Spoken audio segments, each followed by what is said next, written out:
I watched something recently that kind of made my stomach turn. Pam Bondi's hearing with Congress, and then, right after, an interview with survivors of Jeffrey Epstein. And I kept coming back to one question. Why is it so easy to believe a politician's promise, and so hard to believe a woman backed by hundreds of other women telling the same story? That's what I want to talk about. Not just a belief, but what's really behind it.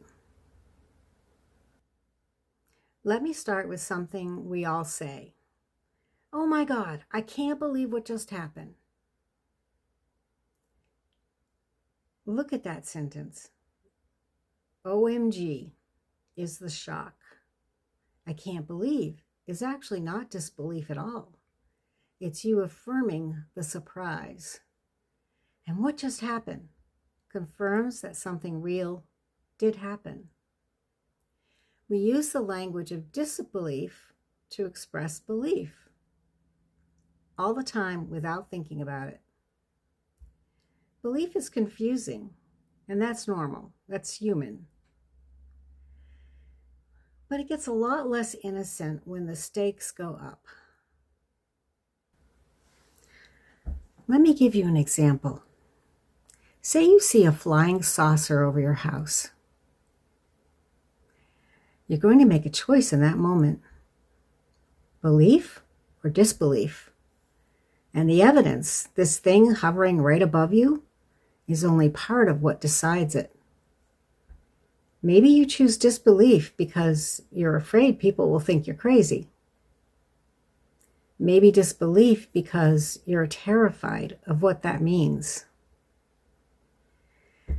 Maybe belief because you've got a great photo. Belief because you've always wanted this to happen. Belief because your family already believes. Here's the point. Belief is not evidence dependent. It's motive. It's identity. It's what's in it for me. And it's everything else we carry into that moment. Before I go further into the political, I want to stay with the personal, because at the root of belief is something more intimate: trust. I'm someone whose radar is designed to see the best in people. I lead with trust. My wife, Dale, she leads with suspicion. And honestly, she's often more accurate than I am. I've gotten it wrong enough times that I sometimes question my own instincts. When you've trusted and been burned, you start to second guess what you see and hear and feel. But I keep leading with belief, not because I haven't learned, because I've decided this is how I want to move through the world. And that tells you something important. Belief is as much about identity as it is about evidence. I believe in science and democracy, not because they're perfect, but because over time they've been consistent enough in their self-correction, their transparency, their commitment to process, that they've earned my belief. Trust is built through consistency. I'll be honest, since this administration began, that trust has been challenged in ways I didn't expect. When the institutions you've believed in start to bend under political pressure, it tests something deep. Not just your belief in them, your belief in yourself for having believed. Now, let me turn to something more troubling. Not the slow erosion of trust. It's opposite. Instant disbelief. What does it take to disbelieve something the moment you hear it, before you've weighed any evidence, before you've sat with the claim for even a breath? I think instant disbelief comes from people who are in a firm defended space of identity. The traditionally macho man who hears a woman's account of abuse. The political loyalist who hears testimony that threatens the narrative they've built their world around. The person who has committed the very behaviors being described. A man who has been abusive to women will justify it by blaming the woman because he cannot look at himself honestly.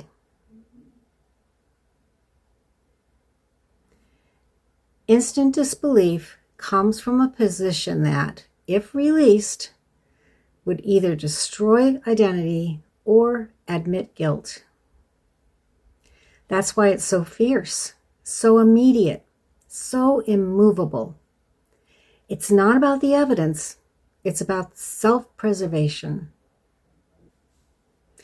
And when your disbelief is sustained, when it becomes the institutional, cultural response to a victim's voice, something devastating happens. The victim loses their voice.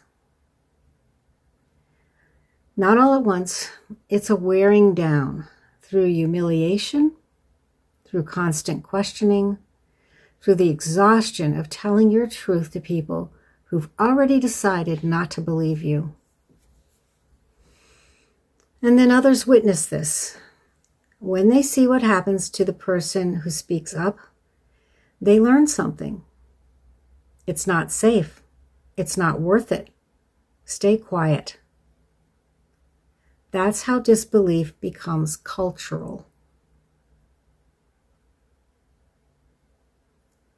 When people in power, the ones with the voice, the platform, express disbelief loudly and publicly, it codifies what victims already understand about their position. They have no voice, no standing. And the perpetrators learn something too. Their behavior will not be punished.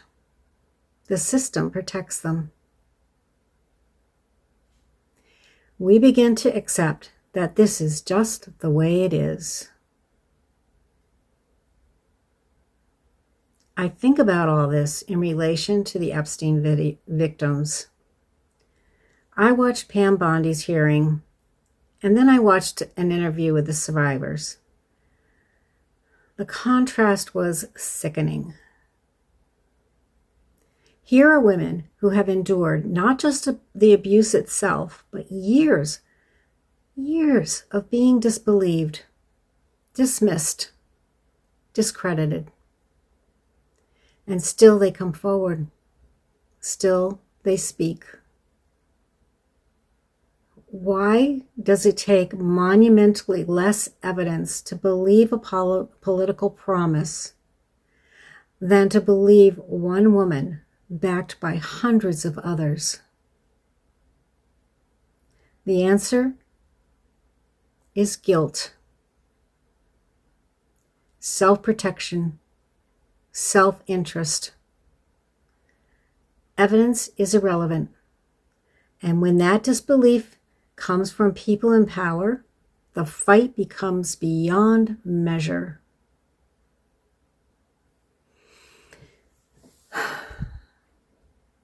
But here's what gives me hope. These women are not backing away. They're working on Virginia's law to remove the statute of limitations on sex crimes. They're doing interviews, working with lawyers, being open and public about their experiences. They refuse to be disempowered by the instant disbelievers. They refuse to be silenced by the powerful protecting their own interests. Years ago, there was the Me Too movement. That was a necessary reckoning, a collective exhale of truth that changed how we talk about abuse and power. What these women are doing now is the next step. not just speaking up, but building the legal and structural scaffolding to make sure speaking up leads somewhere. That belief gets codified, that the system changes.